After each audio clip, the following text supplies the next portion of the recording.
आज हम गुड़ और आटे से ये बहुत ही ज़्यादा टेस्टी, बहुत ही ज़्यादा खस्ता, बिल्कुल बिस्कुट जैसी कुरकुरी ये गुड़ और आटे की मठरी या फिर गुड़ की पपड़ी बनाकर रेडी करेंगे। तो चलिए फटाफट से इसे बनाना शुरू करते हैं।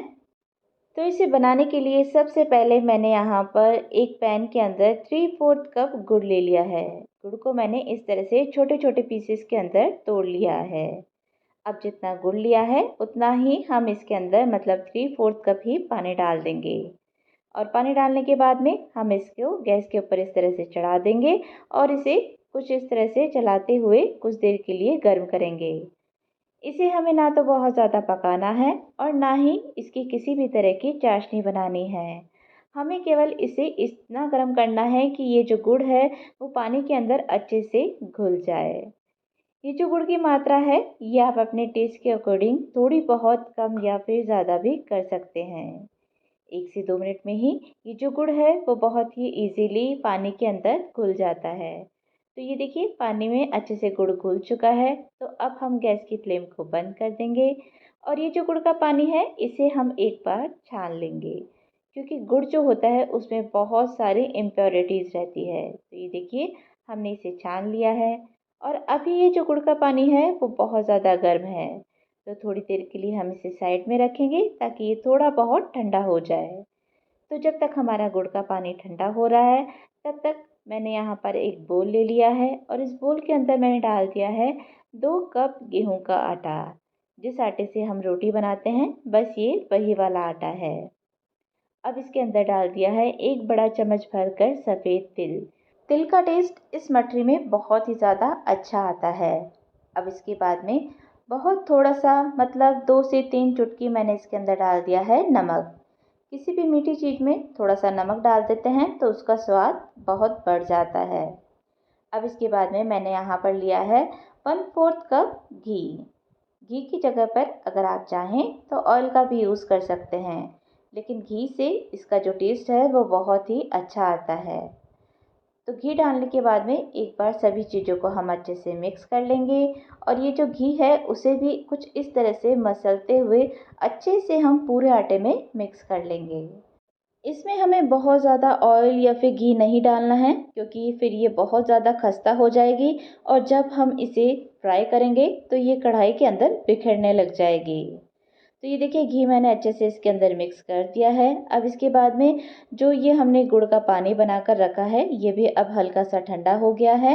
तो इस गुड़ के पानी को हम इस आटे के अंदर डालते जाएंगे और इस गुड़ के पानी से ही हम इस आटे का एक सॉफ्ट सा डो लगाकर तैयार करेंगे। डो लगाने के बाद में हमें इसे कुछ देर के लिए रेस्ट के लिए भी रखना है। और जब हम इसे कुछ देर के लिए रेस्ट के लिए रखते हैं तो ये जो डो है वो हल्का सा टाइट हो जाता है। अगर डो बहुत ज़्यादा टाइट होगा तो जब हम इसे बेलेंगे तो बेलते समय इसके जो किनारे हैं वो फटने लग जाते हैं।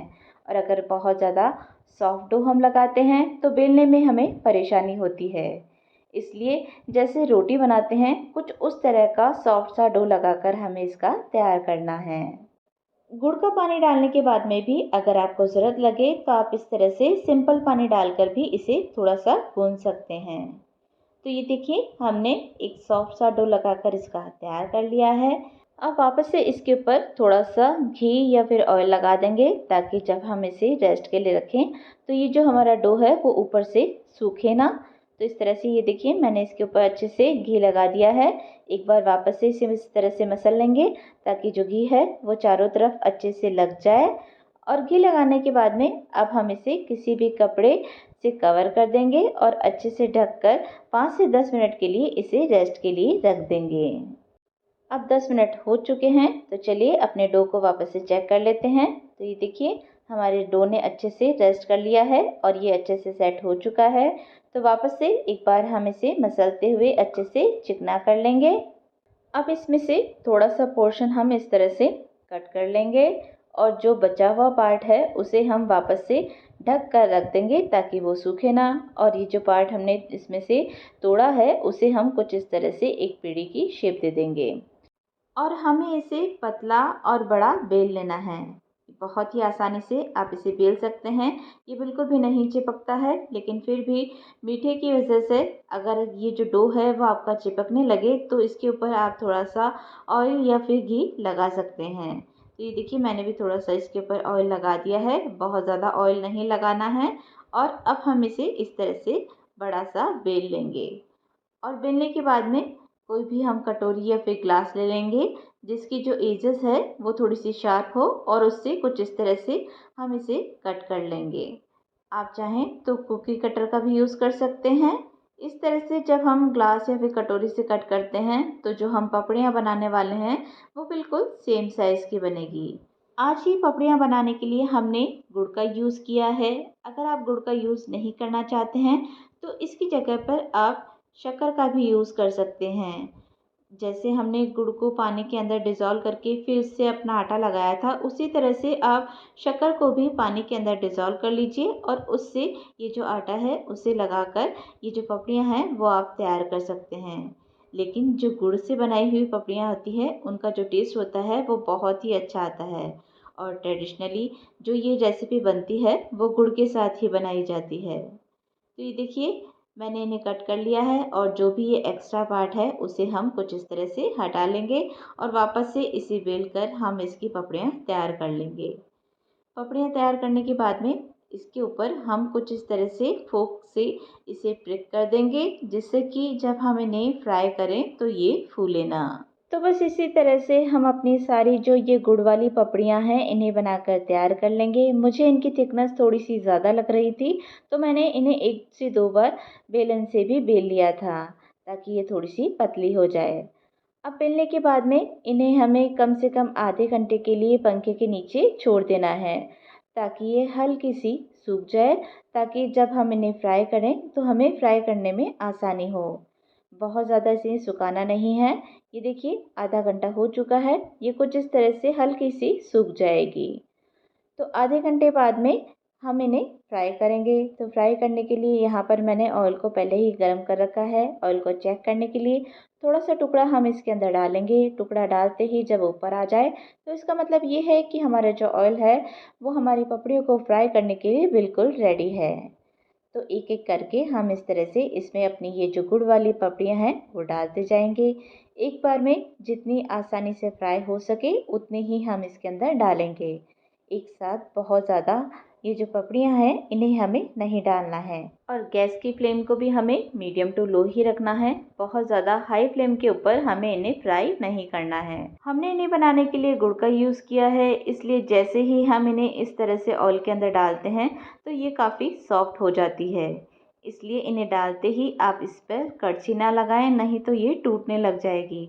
हल्का सा ये अपना शेप होल्ड कर ले, उसके बाद में कड़छी से उलट पुलट करते हुए हम इसे गोल्डन ब्राउन होने तक फ्राई कर लेंगे। और कड़छी से पलटते वक्त भी हमें बहुत ही सावधानी रखनी है क्योंकि ये बहुत ही ज़्यादा सॉफ्ट हो जाती है और टूटने लग जाती है। तो इसलिए इस तरह से हल्के हाथों से हम इसे इस तरह से पलटेंगे और बहुत ही जल्दी से ये फ्राई हो जाती है। ये देखिए कितना अच्छा सा इनके ऊपर गोल्डन सा कलर आने लग गया है। और ये देखिए सभी मटरियों पर हमारे अच्छा सा गोल्डन सा कलर आ चुका है। हमें इन्हें बहुत ज़्यादा डार्क नहीं करना है क्योंकि जब हम इन्हें निकाल लेंगे उसके बाद भी ये अपनी खुद की ही हीट से कुछ देर के लिए पकती रहती है और इनका जो कलर है वो भी हल्का सा डार्क हो जाता है। तो जब इस तरह से लाइट गोल्डन कलर के ही इनके ऊपर कलर आ जाए तो हम इन्हें कुछ इस तरह से निकाल लेंगे। और निकालने के बाद में 1 से 2 बार आप इस तरह से इन्हें झटक लीजिए ताकि जो भी एक्स्ट्रा ऑयल है वो निकल जाए। और बस इसी तरह से हम अपनी सारी मठरियों को तलकर तैयार कर लेंगे। तो लीजिए हमारी बहुत ही टेस्टी और बहुत ही खस्ता ये जो गुड़ और आटे से बनी हुई पपड़ी या फिर मठरी बनकर तैयार है। आप इन्हें बनाकर 1.5 से 2 महीने तक स्टोर भी कर सकते हैं। ये बिल्कुल भी ख़राब नहीं होती है और खाने में ये बहुत ही ज़्यादा टेस्टी लगती है। ये देखिए मैं आपको इन्हें तोड़ के भी दिखाती हूँ। बहुत ही ज़्यादा खस्ता हमारी ये जो मठरियाँ हैं वो बनकर तैयार हुई है। बच्चों को तो ये बहुत ही ज़्यादा पसंद आती है। तो एक बार आप भी ज़रूर से मेरी इस रेसिपी से ये जो गुड़ और आटे की बनी हुई मठरियाँ हैं, ये बनाकर ट्राई कीजिए और अपने फीडबैक कमेंट करके मुझे ज़रूर से बताइए। और कैसी लगी आज की रेसिपी आपको? अगर आज की रेसिपी आपको अच्छी लगी हो तो वीडियो को लाइक शेयर करना और मेरे चैनल को सब्सक्राइब करना ना भूलें।